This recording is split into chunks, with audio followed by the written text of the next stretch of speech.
నమస్తే, welcome to I dream. నేను మీ విజిత. చాలామంది నడుము నొప్పి సమస్యతో బాధపడుతూ ఉంటారు. అయితే అసలు నడుము నొప్పి వచ్చిన తర్వాత ట్రీట్మెంట్ అయిపోయినా కూడా జాగ్రత్తలు అయితే తీసుకోవాలని చెప్పి డాక్టర్స్ చెప్తుంటారు. ఎటువంటి జాగ్రత్తలు తీసుకోవాలి, అసలు నడుము నొప్పి వచ్చినప్పుడు మనం అది నార్మల్గా వచ్చే నొప్ప లేదంటే ఏదైనా ఇబ్బంది వల్ల వచ్చే నొప్ప, ఇలాంటి డౌట్లు చాలా మందిలో ఉంటాయి. ఎలా గుర్తించాలి, ఏంటి, వీటన్నిటి గురించి చాలా ఎక్కువగా ఆలోచిస్తూ ఉంటారు. ఇటువంటి అన్ని డౌట్స్ క్లియర్ చేయడం కోసం ప్రస్తుతం మనతో పాటు ఉన్నారు doctor K Vamsikrishna, neurosurgeon. ఇప్పుడు సార్తో మాట్లాడి ఈ విషయాలన్నింటి గురించి మాట్లాడేద్దాం. నమస్తే సార్. నమస్తే అండి. సార్, చాలా మందిలో నడుము నొప్పి అనేది ఈ మధ్యకాలంలో ఎక్కువగా చూస్తున్నాం. అసలు నడుము నొప్పి అనగానే అంటే టైర్డ్ అవడం వల్ల వస్తుందా, ఎక్కువ జర్నీస్ చేస్తే వస్తుందా, లేదంటే నార్మల్గా వస్తుందా, అసలు ఏంటి, ఎలా గుర్తించాలి సార్ నడుము నొప్పి నార్మల్లా ఏంటి అని? నడుము నొప్పి అంటే ఇంత ముందు కన్నా కంపేర్ చేస్తే it has become very common now. అంటే నడుము నొప్పి లేని వ్యక్తి అంటూ ఎవరు ఉండరు. లైఫ్ టైంలో ఎప్పుడో ఒకసారి కంపల్సరీ నడుము నొప్పి ఖచ్చితంగా వస్తుంది. ఎందుకు అని అంటే దీంట్లో రీజన్ వచ్చేసి కాల్షియం, విటమిన్ D3 ఎక్స్పోజర్ అనేది బాగా తగ్గిపోయింది. ఇంతకుముందు చిన్న ఉన్నప్పుడు అంటే this generation 80s to 90s ఉన్న జనరేషన్ వాళ్ళు use to go out to play, బయటికి వెళ్ళి ఆడుకోవడం ఇవన్నీ ఉండేది. But right now everything is indoor activities. అంటే ఇంట్లో నుంచి బయటికి రాగానే కార్ ఎక్కడము, విచ్ ఇస్ కంప్లీట్లీ కవర్డ్, ఎక్కడ సన్లైట్ ఎక్స్పోజర్ లేదు. దాని your office is also completely with in indoors activity, closed activity కాబట్టి ఎక్కడ సన్లైట్ ఎక్స్పోజర్ లేదు. That is one of the reason where the bone becomes weak. Bone weakness వల్ల you will have this back pain. Back పెయిన్కి bone ఒక్కటే అవసరం లేదు. It can be a muscle related issue, it could be a disc prolapse. అంటే నడుము ఎముక మధ్యలో ఉండే గుజ్జు డిస్క్ అంటాం, ఆ డిస్క్ జారి నరని ఒత్తిడి వల్ల కూడా మనకు నడుము నొప్పి రావచ్చు. వెరీ రేర్లీ కొన్ని క్యాన్సర్స్, ట్యూమర్స్ కూడా, వెన్నుపూసలో ఉండే క్యాన్సర్స్ వల్ల కూడా నడుము నొప్పి రావచ్చు. So this is basic. నడుము నొప్పి ఎందుకు వస్తుందంటే ఈ పలు కారణాల వల్ల రావచ్చు, మజిల్ పెయిన్ వల్ల. మీరు ఇప్పుడు ఇన్ని రీజన్స్ చెప్పారు కదా సార్, నార్మల్ దానికి ఇప్పుడు మీరు చెప్పిన రీజన్స్ లో ఉన్న నడుము నొప్పిని ఎట్లా గుర్తించవచ్చు సార్? నార్మల్ నడుము నొప్పి ఎప్పుడైనా మనకి ఎవరికైనా నడుము నొప్పి వచ్చింది అని అంటే యూజువల్లీ దట్ స్టేస్ అంటే లోకలైజ్డ్ పెయిన్ అంటాం. అంటే ఓన్లీ నడుము భాగానే ఉంటుంది. ఎప్పుడైతే నడుము నొప్పి అంటే ఈ డిస్క్ వల్ల కానీ ట్యూమర్ వల్ల కానీ నడుము నొప్పి కానీ ఎక్కువైతే ఆ నొప్పి కాళ్ళల్లోకి పాకుతుంది. సో ఎప్పుడైతే నడుము నొప్పి వచ్చి కాళ్ళల్లో పాకడం కానీ తిమ్మిళ్ళు రావడం కానీ ఉంటే then definitely that is an bad pain. ఆ నొప్పిని మనం జాగ్రత్తగా చూసుకోవాలి. ఓన్లీ లోకలైజ్డ్ పెయిన్ ఉంటే usually that is a muscle pain. అంటే ఓన్లీ కండరాలు పట్టేయడం వల్ల వచ్చే నొప్పి యూజువల్గా మనకు నడుములోనే ఉంటుంది. ఎప్పుడైతే నేను అన్నట్టు డిస్క్ జారడం వల్ల కానీ ట్యూమర్ వల్ల కానీ వస్తే నొప్పి, దెన్ దట్ కాళ్ళలకు జారడం కానీ తిమ్మిళ్ళు రావడం కానీ ఇవన్నీ ఉంటాయి.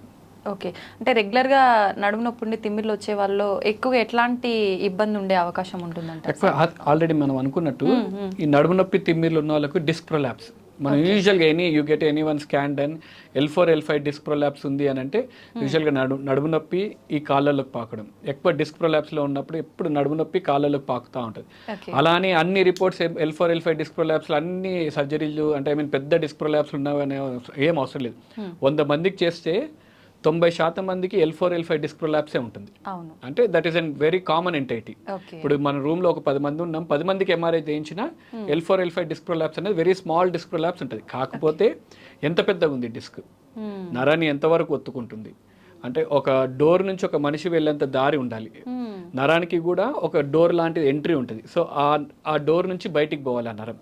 ఒకవేళ ఆ స్పేస్ తగ్గిపోయింది అనుకోండి, then you will have that pain. So disc ప్రొలాప్స్లో ఈ స్పేస్ తగ్గిపోతుంటుంది, కండరం ఎక్కువ అవడం కానీ డిస్క్ కానీ జారి ఆ నరాన్ని ఒత్తేస్తుంటుంది. ఒత్తేసినప్పుడు then you will have that pain. ఖచ్చితంగా ట్రీట్మెంట్ తీసుకోవాలా సార్? ఇట్లాంటి ఇబ్బంది ఉన్నప్పుడు కేర్ తీసుకుంటే సరిపోతుందా?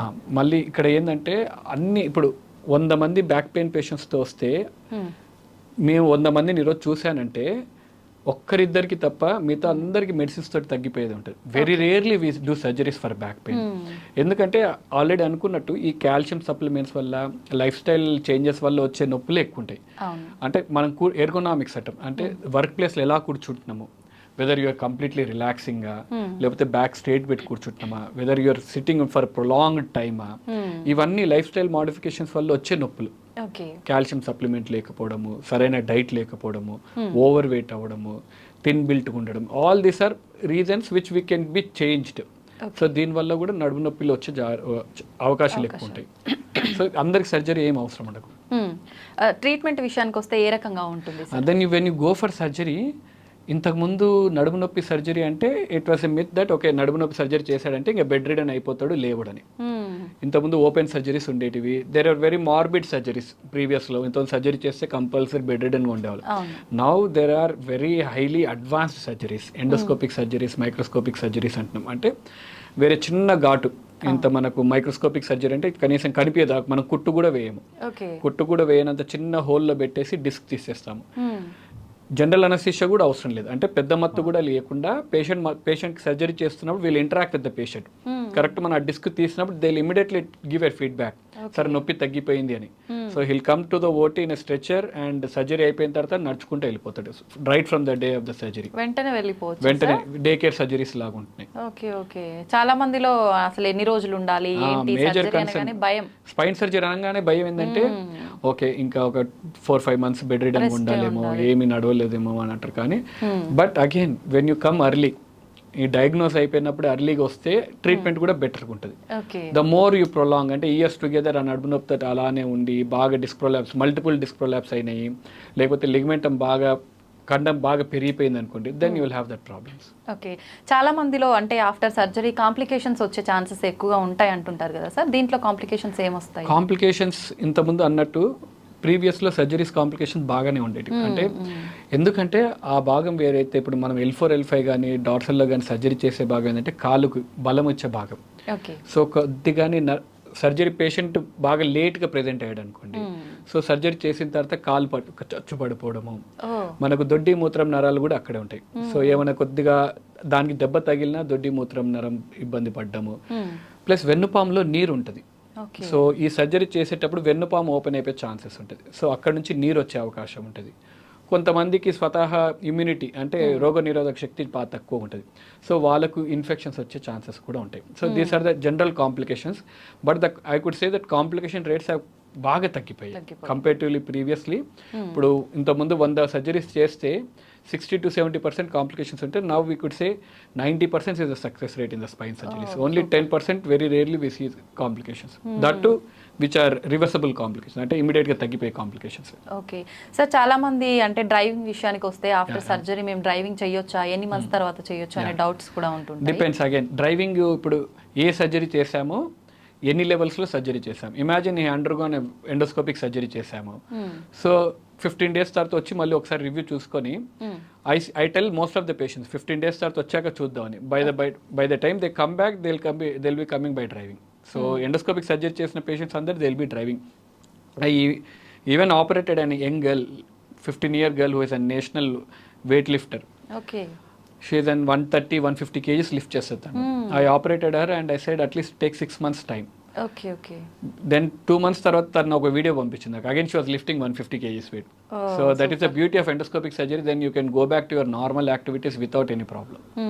ఓకే సార్, చాలా మంది లేడీస్లో ఉన్న అపోహ ఏంటంటే ఈ బ్యాక్ పెయిన్ L4 L5 ఈ పెయిన్స్ రావడానికి రీజన్ ప్రెగ్నెన్సీ టైంలో వేసే ఇంజెక్షన్ ఎనస్థీషియా ఏదైతే ఉందో దాని వల్లే అని చెప్పి, అది నిజమే అంటారా సార్? లేదండి, ఎందుకంటే అనస్థీషియాలో పెద్ద మనకు స్పైనల్ అనస్థీషియా ఇస్తారు. ఆ ఇంజెక్షన్ ఎక్కడి వరకు ఇస్తారంటే ఓన్లీ వెన్నుపాము కొద్దిగా బయటగానే ఇస్తారు, ఎపిడ్యూరల్ గానే ఇస్తారు. సో దానివల్ల నడుము నొప్పి వచ్చే ఛాన్సెస్ చాలా తక్కువ. కాకపోతే కొద్దిగా నీరు బయటకు వస్తుంది, దాంతో you will have spinal headaches అంటారు. అండ్ కూర్చున్న దగ్గర కొద్ది నొప్పి ఉంటుంది, కానీ అబ్సల్యూట్లీ అనస్థీషియాకి మన నొప్పికి ఎటువంటి సంబంధం లేదు. కాకపోతే ప్రెగ్నెన్సీ యూజువల్గా ఈ మత్తు ఇచ్చేది ప్రెగ్నెన్సీ టైంలో. ప్రెగ్నెన్సీ తర్వాత ఎందుకు నడుము నొప్పి వస్తుందంటే because of the weight difference. అప్పటి వరకు మనకు వెయిట్ క్యారీ ఉంటుంది, అట్లీస్ట్ 3.5 kgs వెయిట్ మోస్తూ ఉంటాం. అండ్ కాల్షియం డెఫిషియన్సీస్ ఇవన్నీ కూడా డెఫినెట్లీ కౌంట్ అవుతాయి. సో ఒకసారిగా వెయిట్ రిడక్షన్ అయిన తోటి బాడీ అకామిడేట్ చేసుకోవడంలో కొద్దిగా ప్రాబ్లం ఉంటుంది, otherwise nothing related to anaesthesia. Thank you sir, thank you very much. నిజంగా బ్యాక్ పెయిన్ అనగానే చాలా మందిలో చాలా రకాల అపోహలు ఉన్నాయి, అవన్నీ క్లియర్ చేశారు sir. Thank you very much.